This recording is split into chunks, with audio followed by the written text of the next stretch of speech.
Welcome to this week's episode of Insurance Marketers. I have myself one of the primo insurance marketers in the industry, James Whitley.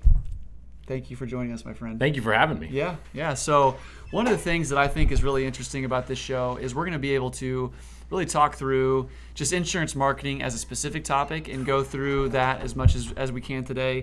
What we want to do today is I want to just give you a quick introduction and ask you some questions that really are just leading to kind of show your diversity in the insurance industry through across the different eras, the different field sales, telesales. So first off, why don't you give me your background on, what's your business, who are you with, what's your role there? Just talk a little bit about that if you don't mind. So I'm with an outfit, Senior Life Services. We're located in Vero Beach, Florida. I have been there for 10 years. I was a finance major at the University of Florida, go Gators, and just didn't really know what to do. I graduated in 2008, so there was a recession, and I was fortunate enough to go to school with the owner of SLS's son, Grant Doherty, and him and I decided that we were going to try this whole insurance thing out, predominantly trying to figure out how to do it over the phone. And his dad had been doing it for 32 years prior, so SLS has been around for 42 years. 42 years. That's Yes. 4 decades that your organization has been in existence. So you've seen a lot in insurance marketing evolution, right? So that's one of the places I'd like to kind of start, if you don't mind, is as much as you can share on just kind of how you've seen marketing change through the years. How did it start? Where did it get to? And where is it now? I mean, just kind of walk me through that journey as much as you know. Yeah, so when I started 10 years ago, the only leads we had were direct mail leads. They were coming from a third-party mail house. And as we continued to grow and I started working with Grant and his dad on that stuff, we brought that in-house. And that gave us a lot more flexibility. We have a couple image press units in-house. You've seen that whole setup. And so we have the capacity to do up to 550,000, I think, direct mail pieces a week. Sheesh. And you were at that pace, right? That's at one point? Yeah, I mean, and we were getting to that pace. And I think anybody watching the show knows the direct mail world, just the response rate continued to be lower.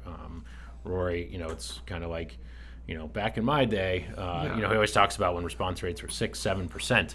And when we were doing it, 2% became like a success. Yeah. And costs went up and postage went up and the cost of everything went up. And so then we started exploring other avenues and other ways to do things. And so we started trying to figure out Google, which is more complicated than I realized. And we also started using some telemarketed leads as well, and really just trying to diversify the ways with which we can find our clients, because as we all know, everybody responds to things differently. Right on, man. So you've done it all. Yes. Is there any marketing in the insurance industry that you haven't done? Have you done like commercials, like TV, traditional, anything like that? That's the only thing we really have not gotten into is TV commercials. I've done my research on it and looked at it, and I know the cost of entry into is pretty high, and I think I probably missed the golden era of that. Some people may disagree, but I think with streaming services and the way a lot of people, especially people on a lower income, are cutting TV and stuff like that, we've gone to other non-traditional outfits. Yep. So. And I feel like I'm like the first to say in these conversations, I do not feel that traditional media or direct mail is dead in any way. I don't think it's just a part of your digital marketing. It's called a marketing mix, for a reason. You want to do all the things, because things shift.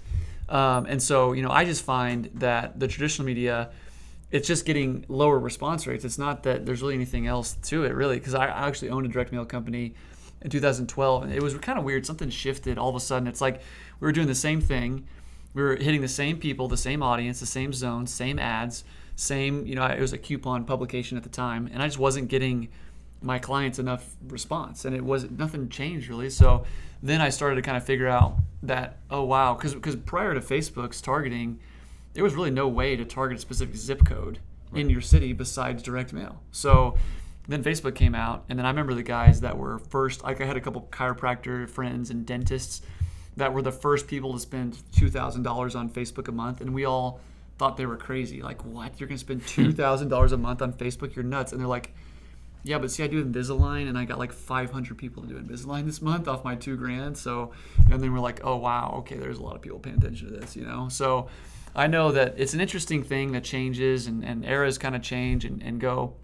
But why did you guys decide to make the initial investment to bring all that mailhouse in house? Like, what was that about? Was that just purely cost reasons? Cost, and then a line of now stolen from you guys, speed to lead. Yeah. So a traditional mail house, you're going to get the mail being sent back to them, then they've got to send it to you. Yeah. And so we wanted the flexibility to say at 2 o'clock on a Tuesday, hey, we need to get this, we need to get this many leads back, do the math, figure out where we need to drop, do the drops, and just be able to control the content, control what we were putting out, because as you said, in no means is it dead. It's still one of the best lead types you can work. Yes. But when you're trying to target a specific area, I can only mail it so many times. No doubt. So I got a question. Did you guys ever make any like 10,000 mail piece drops that had like a mistake on it?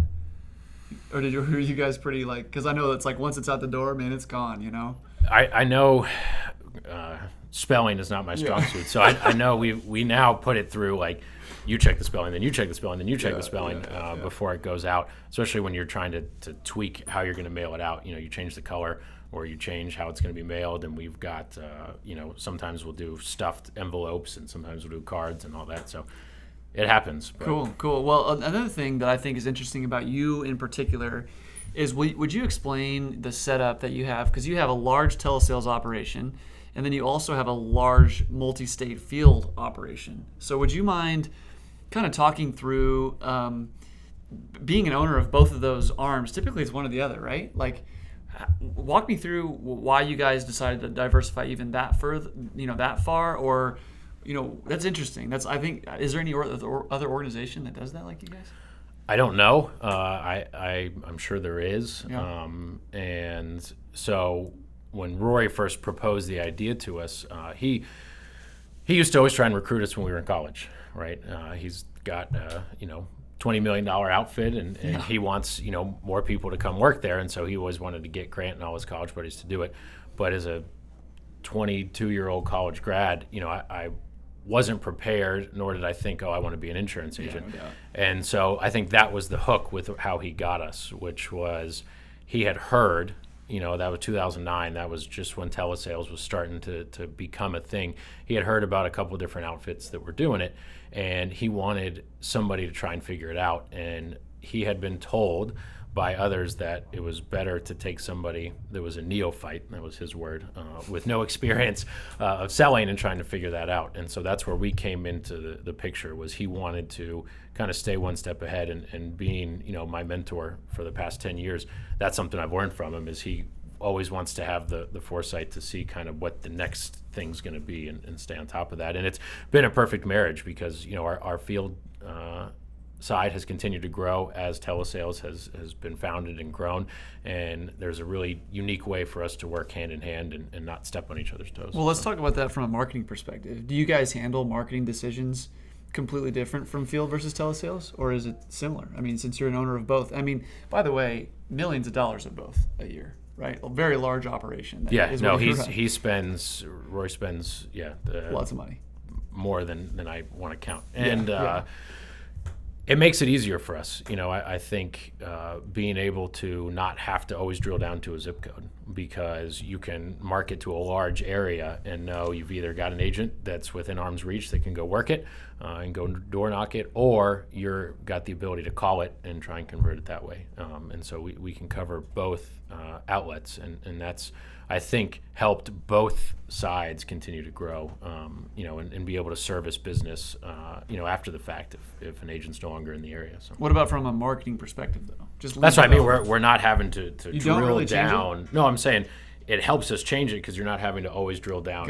Like you said, it's very tough to target a specific zip code. Yes. So if you try and target, Springfield, and somehow you get a lead in Kansas City and nobody wants to drive to work it, now you've got the ability to work it that way. So then it changes how you're spending money on marketing, because every lead is workable at that point. One of the things that I think is interesting when I came down to visit you is you guys have, maybe this is proprietary. If it is, we can move on past it. But you guys have your A leads, your B leads, and then age leads and all that. And I think it's interesting that some of your team leaders will take the B leads and outsell their team, and give their team all the, the fresh new leads. How do you guys categorize your leads, and how do you work your lead system? And help me understand, for a lot of our audience is individual producers or small teams that are trying to kind of either figure out field sales or figure out telesales, or they've already done it, but it's not a huge team. How have you guys, it's one thing to kind of have an individual sort of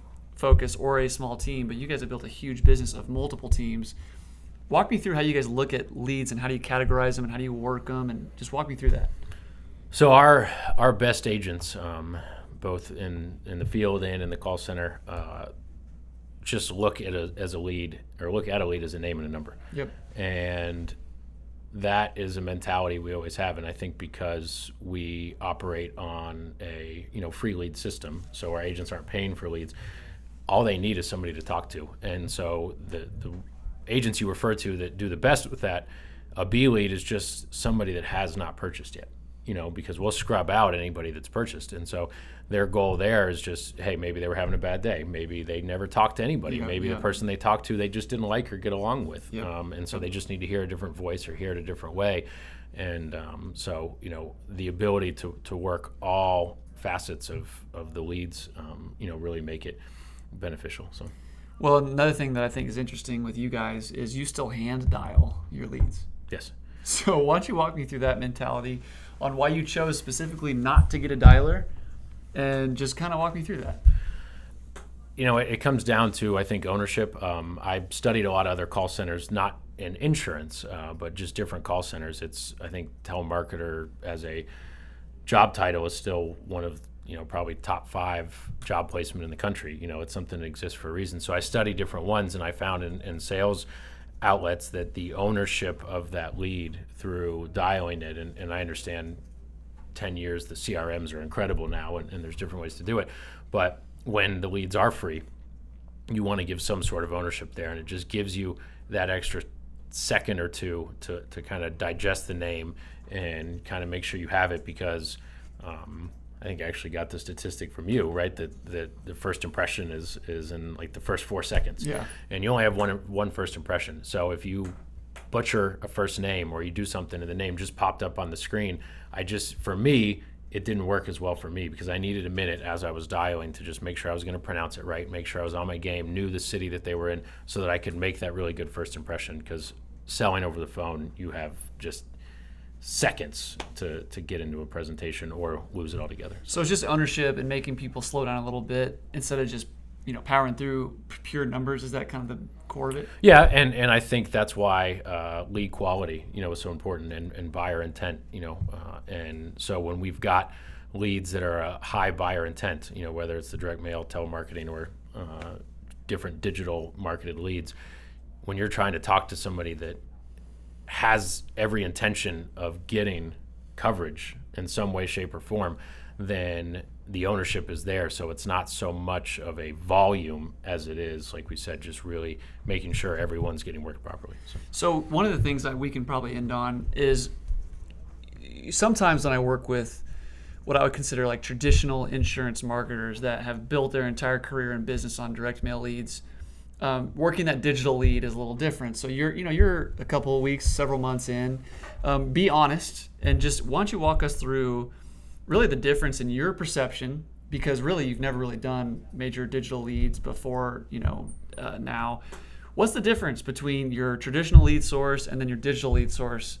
What are you finding? What's just talk through that a little bit, because I know it's been a little bit of an adjustment, but I think everything's kind of just walk me through it. No, it has been, because when we talk about buyer intent, we direct mail, we always used to explain, especially to a new agent, you've got to get your mail, you got to go through it, you're going to get a lot of junk mail, right? And you're going to pull out this lead card, you're going to read all the information, you're going to decide that you want that, so then you're going to fill it out, you're going to put all your information, then you're going to tear off that return portion, then you got to either walk out of your front door or walk by your front door or whatever, put it in there, put the little flag up. I mean, there's a lot of steps involved to say, yes, please come help me. So there's going to be a little bit more of a recall when it comes to that. For sure. When it comes to telemarketed leads, they spoke to somebody on the phone. They talked to them, at length. They had questions asked. They got all this stuff. So again, I think a memory recall there. And the struggle has been understanding that on a digital lead, and I'm as guilty as all of us, if you're sitting there scrolling through Facebook or Instagram or YouTube or Googling something, and you hit that and you have that split second where you're like, yeah, that does sound good. I am interested in that. I do need some life insurance. And you click that button, all of our phones and computers and iPads have this autofill feature, right? And so it just dumps all my information in there. I hit submit, and then I'm on to the next story or whatnot. And so it's just understanding. I think the intent is still there, and we had to make that adjustment to understanding how to, like we said, get in the door, get that conversation started, because at the end of the day, it's still a name and a number, and that's what we're after. So. Do you tell them, do you coach them at all on digital? Do you say, now these are digital leads, and I want you to change your contact approach with digital? Have you done that yet? Or are you more so just saying, name and number? Do they know it's direct mail versus, They do. They know where it's coming from, because, there's no one right way to do things, so everybody's got an approach. And I think being genuine from a sales standpoint, we preach all the time that what you're really selling isn't insurance. What you're selling is yourself. And so you've got to really be confident in how you're getting that first 60 seconds in. Yep. That's so important, and that's what we hit on more than anything, because if you can get through that and you can start to have a conversation and develop a relationship, what they're going to buy is you. So some people, it helps to just kind of, make those jokes and explain that. I have the same cheesy lines I use in all of mine, and mine was, they'd always tell me they didn't remember doing that. And then I always say, Ms. Jones, I don't even remember what I had for breakfast yesterday. And I would just use the same line, and the concept of that was just to get them to laugh, and it was a little disarming, right? So that works, but some people like to explain a little bit more. You filled out this card, or you spoke to somebody, or you had it, and some people just like to say you requested some information, and that was always my line. It's just, you requested this information, and now I'm just going to verify it and have a conversation. That's awesome, man. So I know you guys have big goals. Where do you feel like SLS is headed in the next 3 or 4 years? Where are you guys? Just it's a marketing business growth conversation. What's your next big move that you can talk about without giving proprietary? No, yeah, goals are ever changing, and I think coming to 8% really opened my eyes to a lot of things, and seeing. Sometimes I would get so stuck in my box, and it's just, Grant and I sitting there and talking and trying to figure things out. And so it was good to see what else is out there, and the size of agencies and stuff like that. Our goal that we state all the time, and this is plastered all over social media, is we really want to get to 100 million a year. And that's really, our goal. And we want to do it as quickly as possible. So. There you go. Well, I know that in 42 years, you guys have never outsourced anything, and I'm honored to be partnered with you a little bit on the digital stuff. So, was that a tough move to get that moving? No, it's a big deal. I think I've always been this way, but Rory being my mentor, he has the same mentality, which was the same reason we brought direct mail in house. Right? It was just, we can always do it better than everyone else. Let's figure it out. Let's do it better, and do all this. And so, as I tend to become the jack of all trades, and I'm trying to figure all this stuff out. And so I was sitting there doing my own Facebook leads, and then my account would get shut down, and then I didn't understand why. And then I was spending all this time Googling something, or I'm in some forum somewhere trying to do all this. And it just came to that point where, when we sat down and talked about it at 8%, and we did some tests, and I was able to show Rory that my time could be better spent elsewhere, and your time is spent, like you said, doing what I don't have to do anymore. You can watch infinite YouTube videos and Google stuff, and when something's changing before it actually changes, and that takes a big burden off of me, and luckily he bought in pretty quickly. And so this is a big deal for us to work with somebody like you. outside of SOS. And, well, we appreciate the trust, and we're, you and Grant have been, I consider just, friends at this point. It's been a lot of fun, been a fun run. Is there anything else that you feel like is any untapped well of wisdom that I haven't touched on from a marketing perspective? No, I think just hammering that point home again is that you can't do it all. You can't market yourself as an insurance agent and sell and generate your own leads and then monitor that. And like you said, figure out, making sure they're all within 60 miles of your house, and then, tracking cost per lead. And then on the digital side, I mean, I only just got into it, but it's a lot. And so finding people that you can trust and work with, I think is important. What I think is interesting too, and we'll end on this, is there is coming a shift. There was a big shift where Facebook, Instagram was like, I remember when we were talking, Cody was getting these final expense leads for 75 cents, man. You know what I mean? When it first came out. I missed it. Yeah, they're like, obviously they're more expensive now, and we can move buyer intent and all that. I'm telling you guys, there's a major shift coming. You're starting to see large brands get into Facebook, and everybody's competing for the same impressions. So Facebook and Instagram, I think, has seen its heyday. And I think Google and YouTube are going to start to take more of that lead dev. I know I've said this many times on camera that YouTube is launching a lead platform. I bet you that's live by the end of the year. And it's going to be an interesting run to see how this shifts, because all of our costs on Facebook are sort of starting to creep up. I'm starting to also notice that for the first time, we get these markets like Dallas or like Utah or like Orlando, and all of a sudden, like, no matter what we do, no matter what creative we do, no matter how many optimizations we get, we cannot get lower than a $13, $14 lead, which was unheard of even 6 months ago. There was usually, that type of price per lead was, you would have to basically, all you'd have to do is tweak some things, build some campaigns out, and you're able to kind of push it back down for a minute. But dude, there's some, and we're all, like some of our competitors are starting to, from a lead perspective, we don't really sell leads with secure agent marketing, but they're starting to black out cities and states where they won't even fulfill lead orders, So it's interesting time, man. And so, it's not only is it important, I think, to pay attention to your current lead flow and let insurance producers be producers and let marketers be marketers, but I think future-proofing that is also just as important as the rest. So, dude, I appreciate you joining me, man. Thanks for having me. Yeah, we've got several more videos. You're going to see James quite a bit, especially if you're part of the Success Society. So if you guys want to be sort of part of the inner circle as well, Cody's got a thing called Success Society. You can go to his website, CodyAskins.com, and check it out. That's where James is going to be lifting the curtain even further on some things.